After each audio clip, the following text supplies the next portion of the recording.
আমরা এখন একটু যে ব্যাংকগুলো আনছে দেখি কত টাকা পাই আমরা, একটু এটা একটু দেখি, দাও দেখি।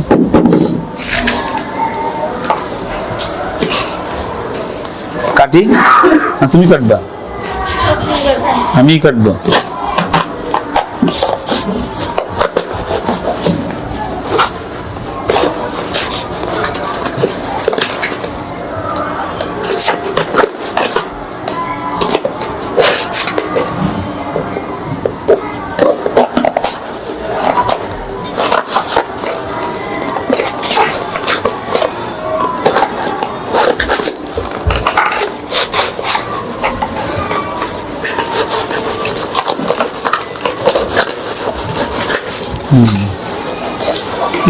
আল্লাহ, অনেক টাকা। দেখছো কত টাকা?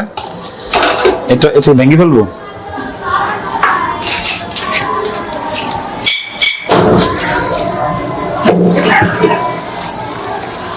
টাকা গুনতে 3 দিন সময় লাগবে।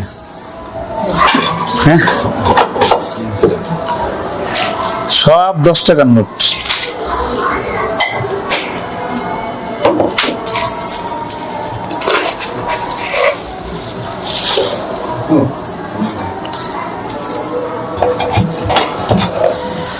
টাকা গুনো, গুনতে পারবা? দেখি গুনি আমরা। তোমরা দুজন আসো এই পাশ দিয়ে। আব্বু গুনো, ধরো ধরো ধরো ধরো ধরো ধরো ধরো ধরো আব্বু ধরো।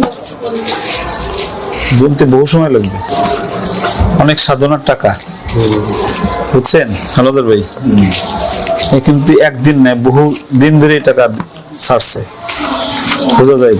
দীর্ঘমেয়াদী পরিকল্পনা ছিল। সন্তান বড় হবে,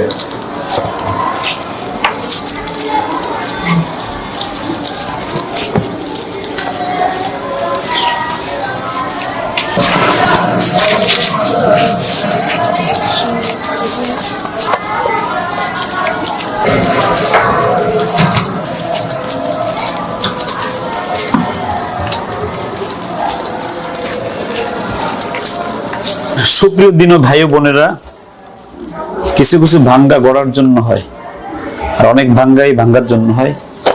এই ব্যাংকটা ভাঙ্গা গড়ার জন্য হয়েছে। আমরা প্রায় 20 মিনিট বসে টাকাগুলো গুনলাম। টাকাগুলো ছোট টাকা, তো এই জন্য বেশি সময় লেগেছে। আমাদের এখানে মোট 1000, 2000, 3000, 4000, 5000, 6000, 7000, 8500 আর 120, 9120 টাকা আমরা এই 3 ব্যাংক থেকে আমরা পেয়েছি। এটা একজন ধনী মানুষের জন্য এটা হাতের ময়লা, কিন্তু রানা প্লাজার ধ্বংসস্তূপ থেকে বেঁচে আসা এক বিধবা মায়ের জন্য এটা সম্পদের পাহাড়। এই সম্পদটা এনেছে আমাকে দেওয়ার জন্য, আমার প্রতিষ্ঠানে ভর্তির জন্য দেওয়ার জন্য। আমি এই টাকাটা নিচ্ছি না, এই টাকাটা আমি ওনাকে আবার রিটার্ন করতেছি, ফেরত দিয়ে দিচ্ছি। এই টাকা দিয়ে উনি ওনার ছেলেদের জন্য কাপড় চোপড় বানায় দেয়, আর উনি যেন চলে।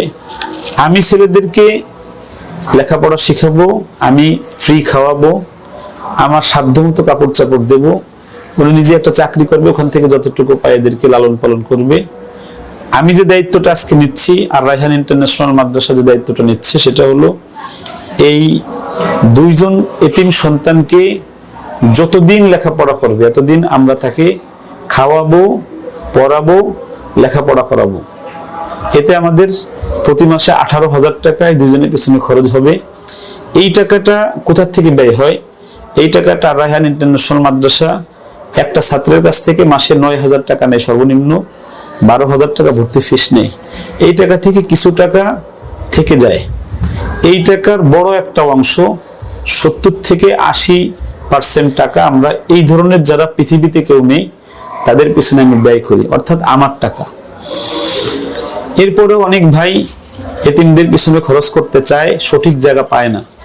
আমাকে অনেকে ফোন দেয়, আমি অনেকটা না করে দিই বেশিরভাগ।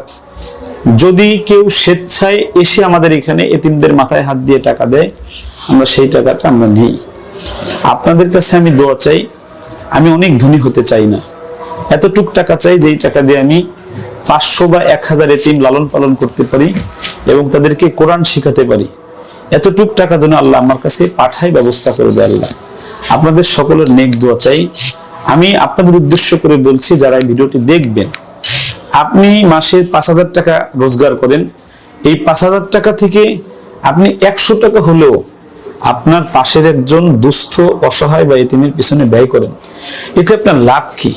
এতে আপনার লাভ হলো আল্লাহ রাব্বুল ইজ্জত ওয়াল জালাল আপনার সকল সমস্যার সমাধান করে দিবেন ওই অতটুক এতিম অসহায়ের পাশে থাকার কারণে। যারা ধনবান আছেন, অনেক বড় বড় চাকরিজীবীরা আমার কাছে ফোন করে, আপনাদের কাছে আমার বিনীত আরজ থাকবে, আপনার পাশের কওমি মাদ্রাসায় মাসে একবার যান, এই ধরনের এতিম যে ছেলেটা আছে তার মাথায় হাত দেন, তার কপালে চুমু খান, তাকে আপনার রোজগারের অর্জিত টাকা থেকে একটা পাঞ্জাবি বানিয়ে দেন, তাকে রেস্টুরেন্টে নিয়ে একটা ভালো খাবার তাকে খাওয়ান। আমি হলফ করে বলতে পারি, আপনার এই একটা আমল আল্লাহর আরশ পর্যন্ত পৌঁছায় আপনার সমস্যার সমাধান করে দিবে। আমি এখন এই টাকাগুলো আমাদের এই বাবাজিদের হাতে আমি তুলে দিই, ওর মার হাতে তুলে দিই। আমাদের কাছে দিয়েছিল, এটা আমার টাকা। এখন আমার টাকাটা, ভর্তির টাকাটা আমি ওদের কাছে দিই। আপা, টাকাগুলো আপনাকে দিয়ে দিলাম, বুঝছেন, আমার লাগবে না এই টাকা, এদেরকে কাপড় চোপড় বানাই দিয়ে ধরেন। দিছিলেন ব্যাংকে, দিয়ে দিলাম টাকা, ধরো বাবু। এখন আপনার কাছে আমি একটু জানতে চাই যে আপনাকে তো দুনিয়াবি অনেক ব্যাংক, অনেক ইন্ডাস্ট্রিজ, অনেক বড় লোকরা ওই সময় আশ্বস্ত করেছিল না আপা? আমি আপনার কাছে একটা কথা জানতে চাই, অনেক ব্যাংক, অনেক কোম্পানি, অনেক ইন্ডাস্ট্রিজ, অনেক রাজনীতিবিদ আপনাকে ওই সময় ওয়াদা করেছে অনেক কিছু দেবে, আপনি সারা জীবন চলতে পারেন। আপনি কি সেটা পেয়েছেন? না, আমি কিচ্ছু পাই নাই। রানা প্লাজার থেকেও আমি কিছু পাই নাই, আমার হাজবেন্ডের এখান থেকেও আমি কিছু পাই নাই। আমার বাচ্চাদের জন্য 1 টাকা সাহায্য করার মতো এই দুনিয়ায় কেউ নাই, আমার দেখেই না কেউ। আমি নিজে কর্ম করে গার্মেন্টস কেটে যা করি তাই। আজকে যে আপনার এই যে অর্জিত টাকাগুলো আপনি আমার জন্য এনেছিলেন, আমি দিয়ে দিলাম। আমি এই টাকা দিয়ে কি করুম ভাইয়া? ওদের পিছনে আপনি করে দেন, আপনি নেন। আমি বলতেছি, আপনার কেমন লাগলো যে আমি আপনার টাকাটা আনছেন আমাকে দিতে, আমি আপনাকে দিয়ে দিলাম? আপনার অনুভূতিটা জানতে চাই একটু। অনুভূতি কি বলবো ভাইয়া? আপনার মতো মহান মানুষ তো এই দুনিয়ায় আসলে খুব কম মেলে। আপনার মতো মানুষ এই দুনিয়ায় খুব কম। তো আপনার অন্তরটা অনেক ভালো, আর আমি মনে করি যে আপনার মতো মানুষ এই পৃথিবীতে আর একটাও নাই। সুপ্রিয় দর্শক, আমি এই জায়গাটায় আমরা কাজ করতে চাই।